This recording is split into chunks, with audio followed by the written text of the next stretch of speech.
Bonsoir à tous, bienvenue sur La Première. À la une de l'actualité de ce vendredi 28 avril, l'un des 2 appareils de radiothérapie de l'hôpital permettant de traiter les cancers est en panne. Les patients qui débutent un traitement sont évassanés. Vigilance orange sur les Australes pour la forte houle. Des déferlantes de 7 mètres sont attendues à Rapa.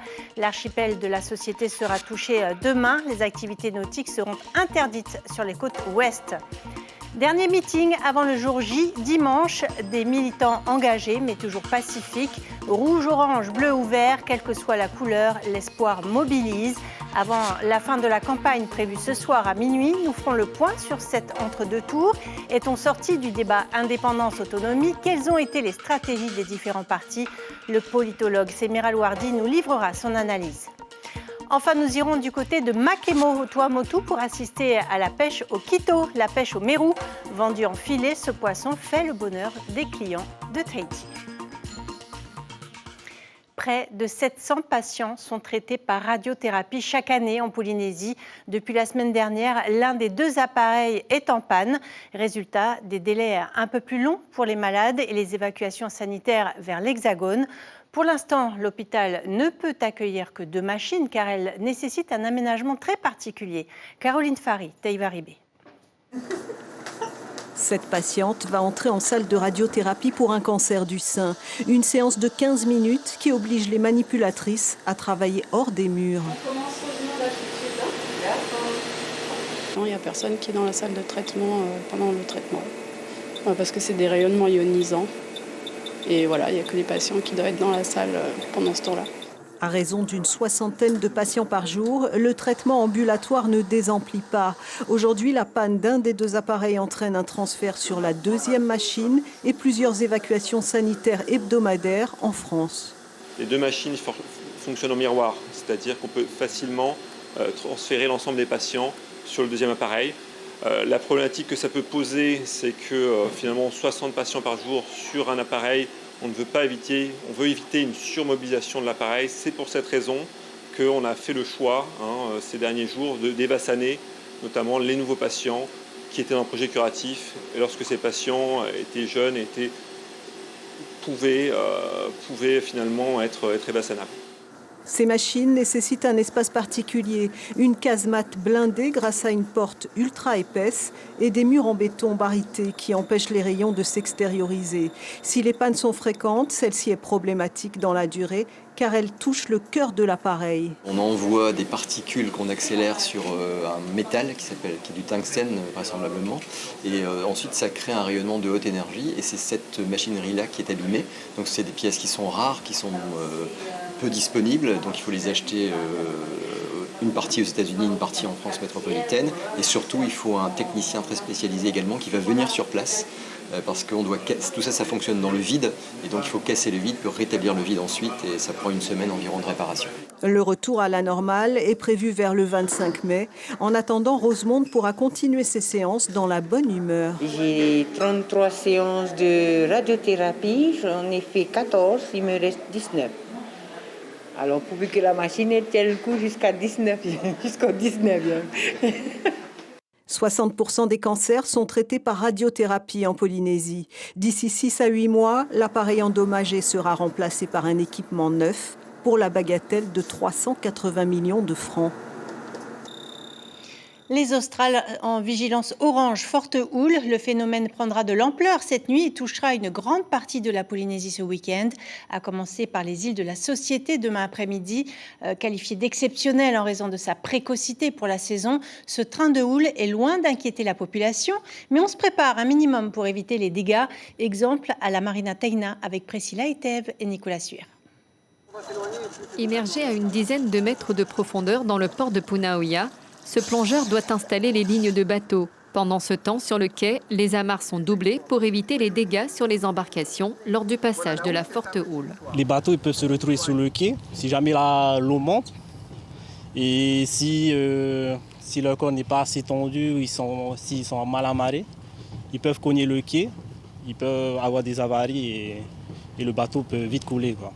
À la Marina Taina, le niveau de la mer commence à monter, les navires tanguent déjà. Ce skipper ira s'abriter vers la pointe Vénus à Mahina demain matin. Les bateaux vont se rentrer les uns dans les autres. Là, par exemple, nous, on est à côté d'un gros bateau en acier. Lui, il va rester ici le week-end. Si jamais il commence à basculer sur notre bateau, bon, ben, c'est sûr, nous, on aura des dégâts, lui, il ne va rien sentir. Donc, par sécurité, par mesure de sécurité, on va bouger les bateaux. À la pointe des pêcheurs, les habitants sont habitués aux grosses vagues, alors pas d'inquiétude.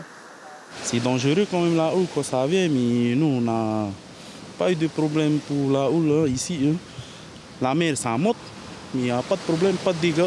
Un spot idéal aussi pour les surfeurs. Mais tout ce week-end, les activités maritimes seront interdites aux Australes, aux Gambiers, au Tuamotu et dans le sud-ouest de la société pour éviter les drames. Pratique de la baignade, des activités nautiques, de la plongée, la navigation, toutes les sorties en mer, le VAA sera interdit autour des îles concernées. Et pour ce qui concernera Tahiti, essentiellement sur la côte ouest, de la ville de Punaoya jusqu'à la ville de Tarapu-Ouest, jusqu'à Taupo. Et gare aux contrevenants, l'amende risque d'être salée en cas d'infraction. La mer, elle, devrait retrouver son calme habituel d'ici lundi.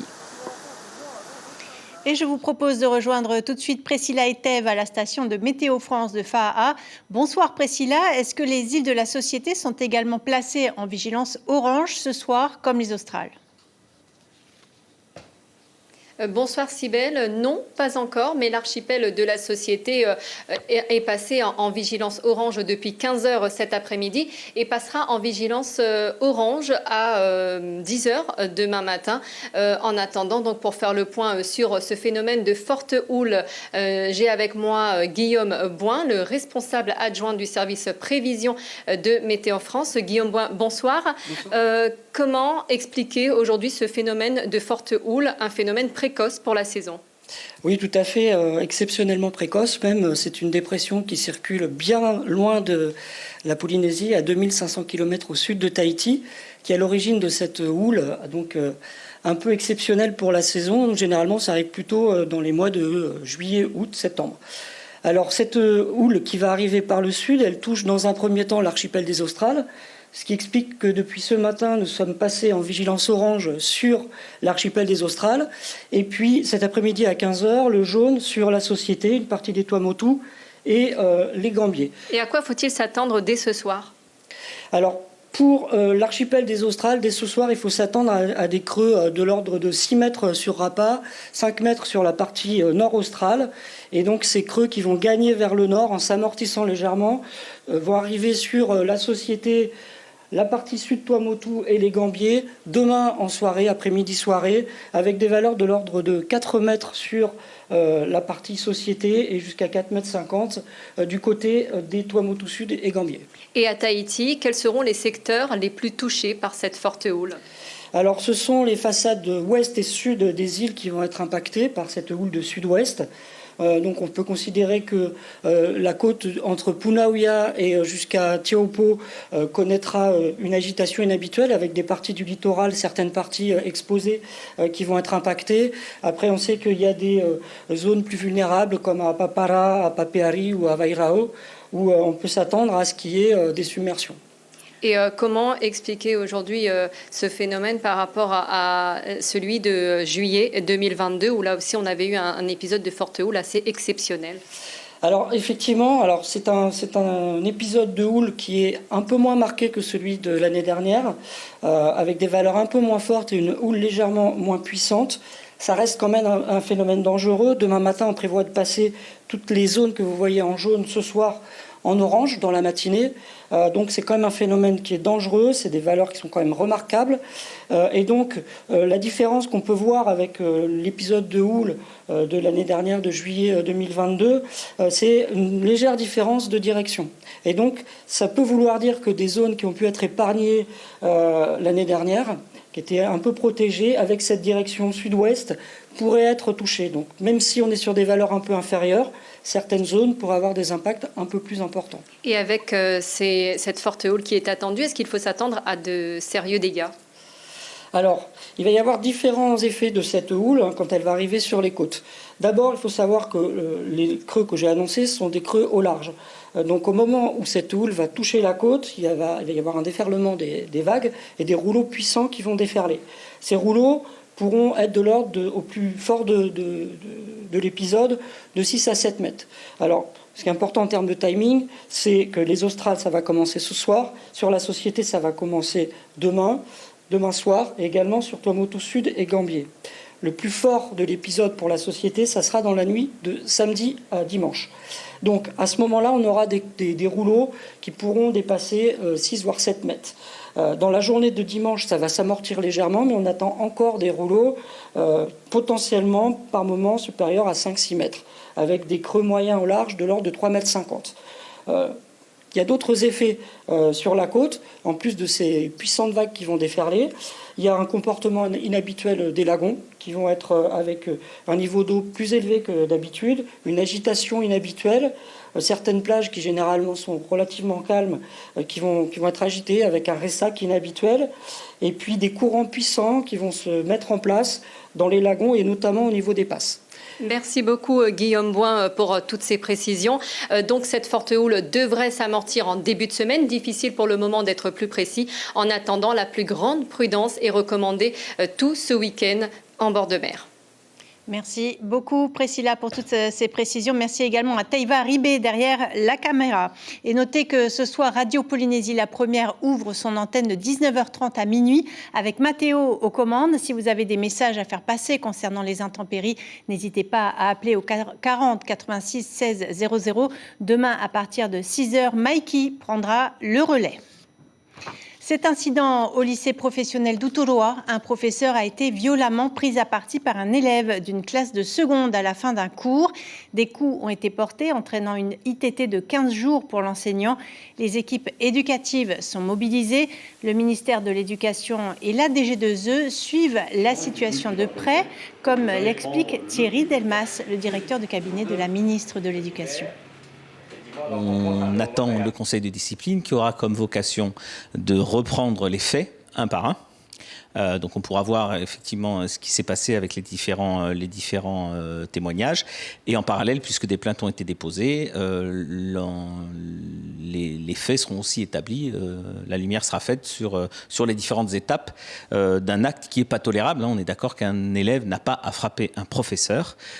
C'est intolérable et c'est bien pour ça que l'exclusion à titre conservatoire a été prononcée dans la minute où on a eu cette information.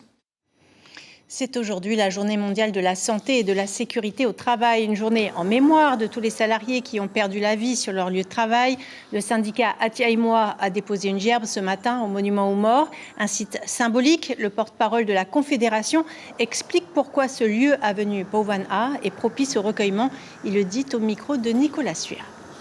La thématique, c'était vraiment de marquer. Et c'est vrai qu'au niveau de tous les sites, on va dire, importants du pays, traditionnellement, c'est de pouvoir effectivement se recueillir sur ce site-là qui a une forte importance parce que si on avait perdu notre liberté, notre démocratie lors des différents conflits, on ne serait pas là aujourd'hui, on ne pourrait pas travailler librement dans une ambiance de démocratie, etc. Dans ce sens-là, défendre cette liberté. Allez, on ouvre à présent notre page politique consacrée au territorial.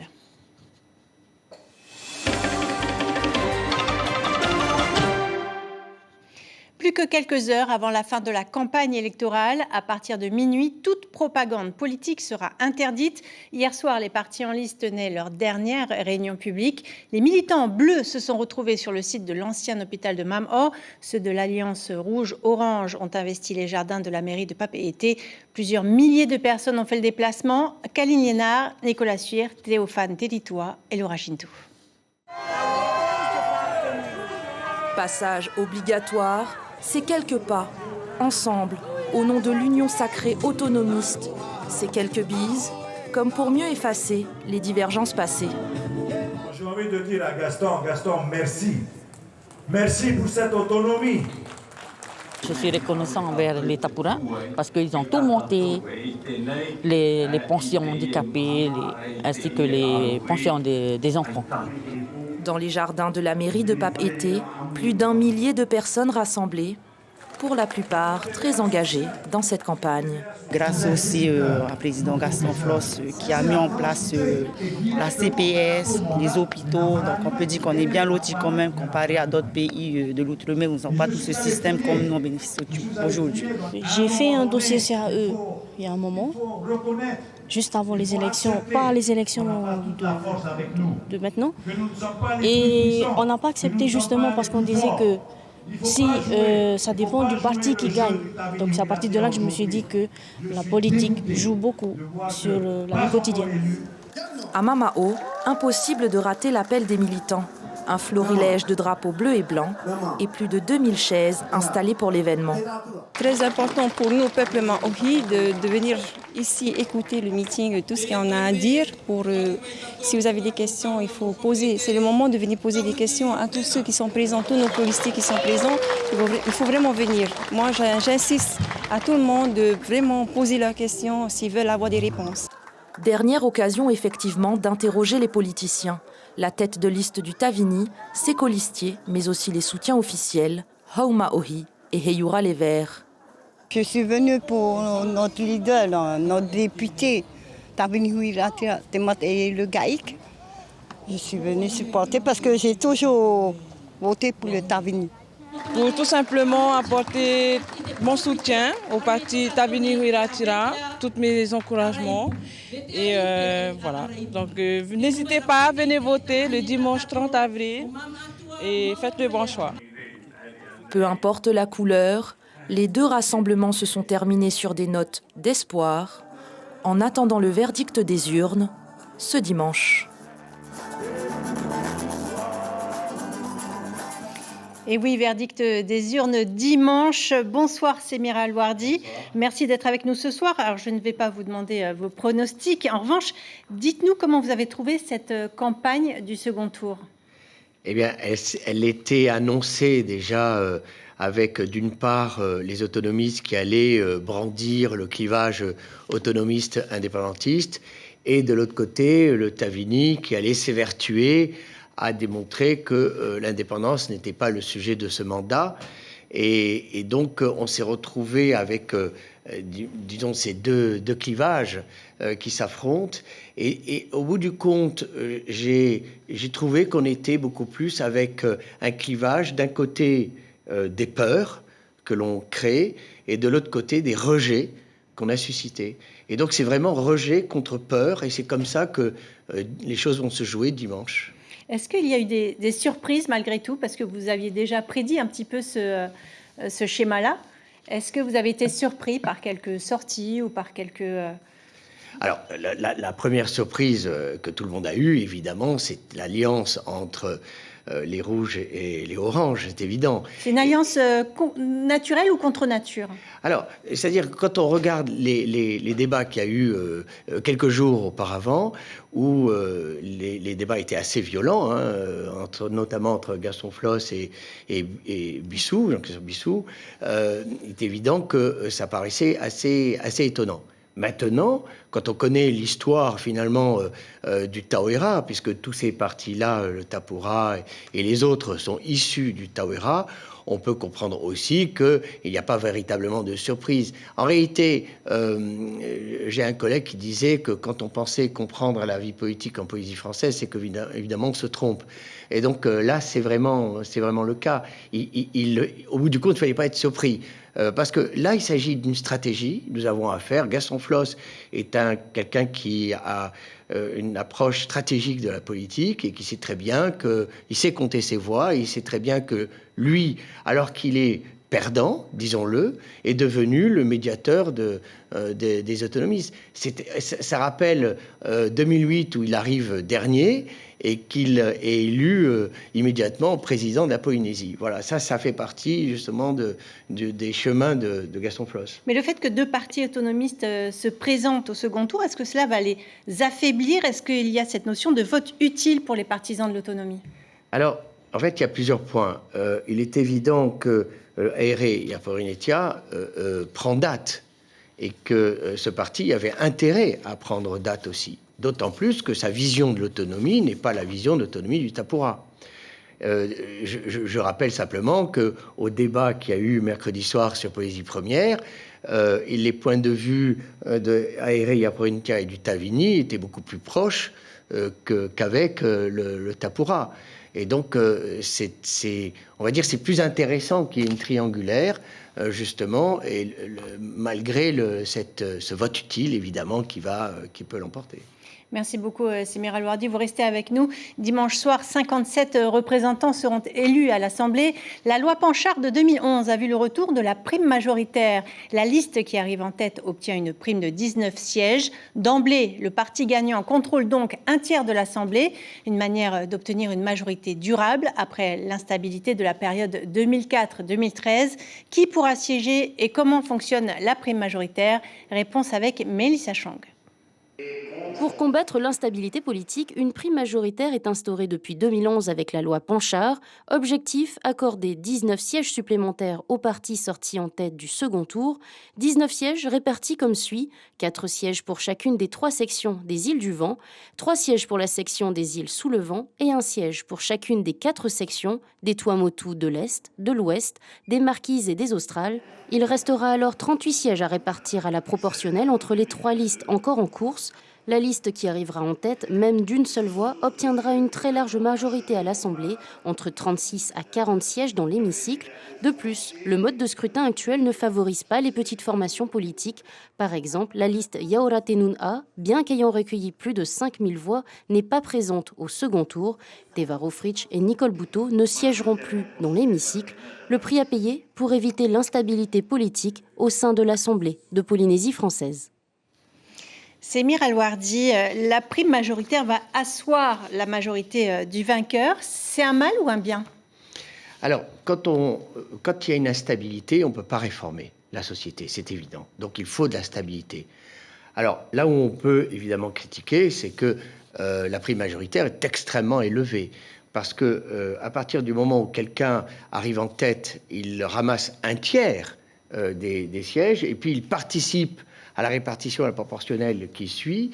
Et donc, on peut imaginer que le parti vainqueur aura à peu près dans les 35 sièges, 35 à 37 sièges. Et donc, ça veut dire que combien même des personnes quittent cette majorité, la majorité restera en place. Ça, c'est le premier point. Donc, il y a un second point dont on n'a pas parlé dans la loi qui dit que si on veut voter une motion de défiance, qui est une motion de censure, il faudrait 2 tiers aussi des voix. Alors, c'est considérable. C'est-à-dire que ce qu'on peut dire, et ça a beaucoup eu d'influence sur la campagne électorale, c'est que le parti qui gagne dimanche soir est là pour 5 ans. C'est ce qui a beaucoup joué, ces motions de défiance lors de la période d'instabilité. Le Tavini est arrivé en tête cette fois au premier tour. S'il gagne en ce second tour, ce sera un deuxième Tawi.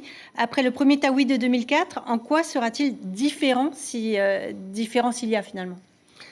Alors, d'abord parce que c'est pas la même histoire, c'est pas les mêmes personnes toujours, et puis surtout, le Tavini a fait l'expérience du pouvoir et les hésitations en 2004, 2005 et par la suite, et donc on peut espérer que le Tavini a pris justement des leçons. Mais en réalité, c'est pas comme ça que ça se passe. On imagine toujours que les partis politiques, finalement, retiennent l'histoire. Et le philosophe Hegel avait dit, finalement, personne ne retient l'histoire et l'histoire ne sert à rien. Le parti a adouci le ton sur la question de la souveraineté, stratégie d'ouverture. L'État n'est plus colonial, il a un partenaire, vous aviez noté cela. Oui, mais alors ça fait... je rappelle ce que j'ai dit tout à l'heure, le Tavini s'est évertué à montrer que l'indépendance, en tout cas Montaigne Broderson, que l'indépendance n'était pas le sujet, mais il y a eu aussi d'autres personnes de la liste de Tavini qui ont exprimé le contraire. Et donc c'est une campagne qui est quand même difficile pour tous les partis, puisqu'on a entendu beaucoup de choses et son contraire dans les mêmes partis et dans tous les bords. Il est beaucoup question de citoyenneté polynésienne pour avoir une assise constitutionnelle et voter certaines lois plus facilement. Est-ce que, selon vous, l'État pourrait accorder cette citoyenneté sans passer par la case indépendance? Alors d'abord, l'État l'a déjà accordé. Il faut se rappeler qu'en 1999, le Parlement français, les 2 chambres, avaient voté en termes identiques la possibilité à la Polynésie française d'avoir la citoyenneté. C'était la fameuse loi constitutionnelle de pays d'outre-mer. Mais au dernier moment, Jacques Chirac, le président de la République, avait refusé de réunir le Congrès à Versailles. Donc en fait, on l'avait déjà obtenu sous l'impulsion de Gaston Flosse à l'époque. Et Gaston Flosse avait reçu la promesse de Jacques Chirac que quand il reprendrait le pouvoir, quand il aurait sa propre majorité, puisqu'on était en cohabitation, eh bien, il allait redonner la même loi constitutionnelle. Ce qui n'a pas été le cas, puisque 2004, évidemment, ce n'était pas ça. Donc la citoyenneté, je le dis tout de suite, a déjà été donnée à la Polynésie française en 1999. Ce n'est pas une nouveauté. Un grand merci, Semir El-Ouardi, d'avoir accepté notre invitation. On vous retrouvera bien sûr dimanche lors de notre soirée électorale à partir de 18h. Et nous refermons ainsi cette dernière page consacrée au territorial.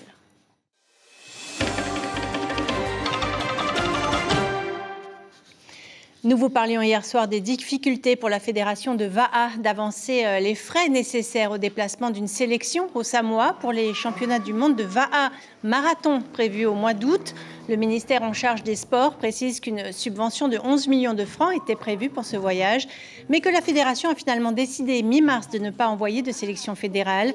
Le ministère invite les clubs souhaitant participer à ces championnats du monde à lui déposer une demande d'aide financière, laquelle sera soumise à l'avis de la commission ad hoc. C'est l'un des temps forts des journées du handicap qui ont démarré mardi au parc Aureitiniho. Il s'agit de la course de la mobilité. Les coureurs étaient accompagnés de bénévoles et de membres des associations. Ces journées du handicap sont, je vous le rappelle, organisées par la Fédération Te Niu Otehuma avec la Fédération polynésienne des sports adaptés et handisport. Une participante et sa maman réagissent au micro de Teivaribé. J'ai gagné des cadeaux. Oui. Oui. Et ma mère, elle m'a encouragée. Elle a pu partager avec toutes les personnes handicapées les activités, donc atelier de peinture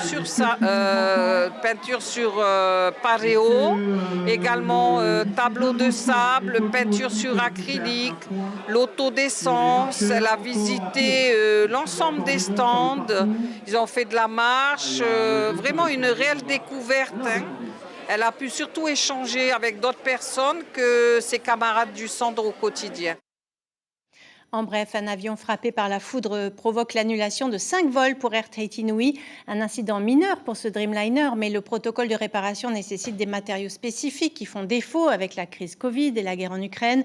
Tous les détails sont à retrouver sur notre site internet Polynésie la Première. Direction Hor à présent, une classe de 4e du collège de Tiperui est actuellement au Tuamotu pour découvrir les spécificités de la vie sur un atoll autour du thème du développement durable. Des visites sont organisées autour des thèmes de l'eau, de l'électricité ou de la gestion des déchets. Les agents d'EDT ont notamment expliqué aux enfants le fonctionnement d'une centrale. Les élèves ont pu voir aussi comment les déchets sont recyclés. Écoutez la réaction de 2 élèves et de l'un de leurs accompagnateurs au micro de Mathieu Allou. C'est méga, il y a plein de gens, tout le monde est cool dedans, c'est carrément bien. Qu'est-ce que tu garderas comme souvenir de ton passage à Hao? Je pense la culture d'ici. Hao, c'est un atoll incroyable, les gens sont hyper gentils, les élèves ils sont adorables avec nous, ils nous ont super bien accueillis, avec des colliers de fleurs, des chants polynésiens, des danses, c'était incroyable. Pourquoi Hao? C'est parce que il y avait besoin qu'ils se rendent compte que sur un atoll isolé, gérer l'eau, c'est un bien précieux, un bien qui est rare. Et gérer les déchets et gérer l'énergie, ça n'a absolument pas la même coloration que sur Papeete. On reste au Tuamotu, à Makemo. Une fois par an, les habitants pratiquent la pêche au kito, traduisez la pêche au mérou, une manne pour les habitants de l'atoll, comme Xavier Maré. Rencontre signée Nicolas Suir et Jacques Damour. En famille, Xavier prend le large, direction les bancs de mérou venus se reproduire dans le lagon de Makemo. Pas de recherche, il rejoint tout simplement des amis pêcheurs. Avec sa belle-fille et son petit-fils, il prépare le matériel et remonte très rapidement les premières prises situées à 15 mètres de profondeur.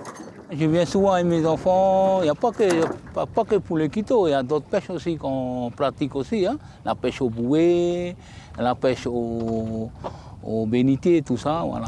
C'est notre vie surtout. Car Xavier veut faire de son petit-fils un pêcheur. Ce dernier en a déjà le goût et le coup de main. C'est de toute façon l'activité principale des habitants de l'atoll. Environ 1 heure plus tard, le bac et la glacière sont pleins. Les poissons seront vendus à Tahiti à des particuliers et à des restaurants. Mais les clients de Xavier préfèrent qu'ils soient filés. C'est du travail, c'est bien d'aller pêcher, mais après, il y a des étapes encore. Le plus dur, c'est de filer. Parce qu'il y a d'autres qui vont en entier, mais moi, parce que je préfère mieux filer, parce que tu vois, les Chinois, ils en prennent comme ça, pour filer le poisson. Comme ça, c'est bien propre, quoi. Hein.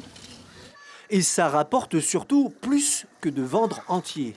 Xavier n'a pas su nous dire combien, mais ce mois-ci, les rentrées d'argent seront substantielles. En tout cas, cela suffira pour continuer à profiter d'une vie simple et paisible sous les cocotiers. On arrive au terme de ce journal. En voici l'information principale. L'un des 2 appareils de radiothérapie utilisés pour le traitement des cancers est tombé en panne.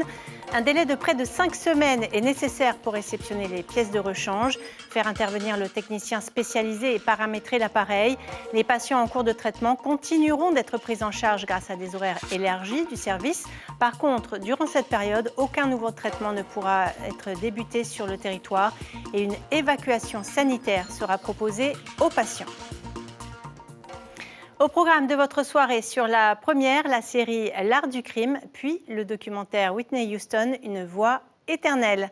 Ainsi se referme cette édition. Merci de l'avoir suivi. Passez une très belle soirée sur nos antennes, télé, radio et Internet. À demain.